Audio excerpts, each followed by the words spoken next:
Hello again.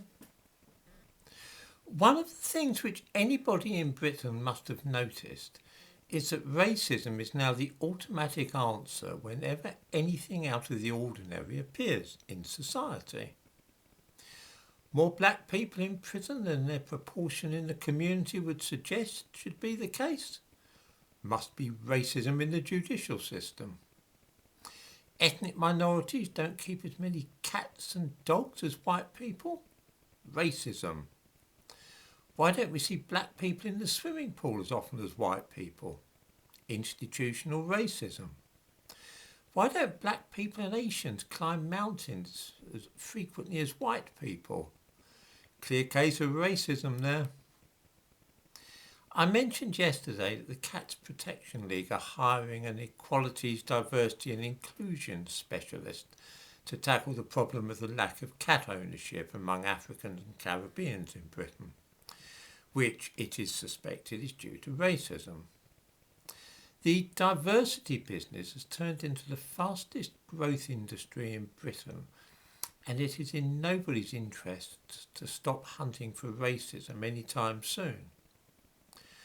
Racism is now the first explanation for which people reach whenever they see any kind of disparity between what one ethnic group does compared with another.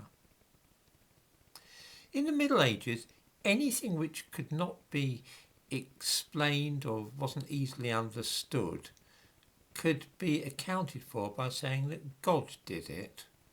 Why does the earth revolve around the sun? It's God keeping it in its path. Why are there so many different animals in the world? God made them. Today, we use racism in a similar way for anything to do with sociology, education, the criminal justice system, employment, mountaineering or pet keeping. The latest instance of this may be found in a BBC report, to which I give a link in the description to this video. There is only one black chemistry professor in Britain out of 575 such professors. Why? It's racism. This is such an intellectually lazy answer, about as helpful as saying that God is responsible for the situation. I can think offhand of a dozen reasons why there should be only one black chemistry professor in the whole country, and none of these entail bringing up racism. I'd give a link to a report which the Royal Society of Chemistry produced on this subject of ethnicity in chemistry. It triggered the BBC news item, and it gives a lot more information than the BBC provide. First of all, is there any reason to think that it is not racism alone which is responsible? Well, the fact that there are 25 Asian chemistry professors tells me at once that if racism is involved, then it's a very odd kind of racism, one which is only directed towards black people and not against Indians or Pakistanis. This strikes me as implausible. White people who are racist are not usually quite so finicky and fussy about the targets of their hatred as this. What other explanations might be better ones? To become a professor, whether in chemistry or anything else, you first need to get GCSEs, then A-levels, then a degree at university, usually followed by a master's, and then a PhD or doctorate. Then you need to become a lecturer at a university for a number of years. Here's one explanation, which is far more likely than racism. Any school leaver with the right A-levels can go to university and get a student loan to pay for the 3 years of study. 4.8% of undergraduates studying chemistry at university are black, which is slightly above the proportion in society as a whole. Now the matter hinges after they get that first degree.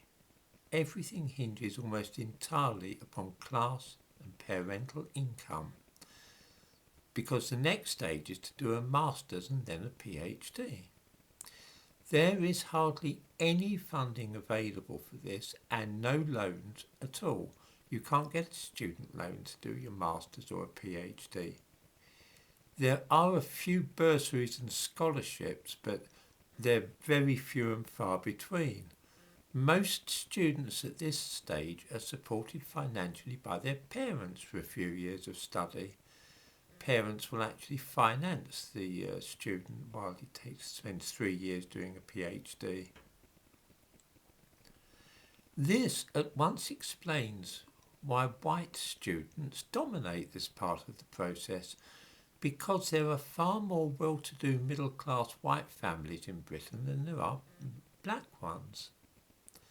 There are middle-class black families with fairly decent incomes, but they are rare in Britain, and black families have on the whole lower incomes.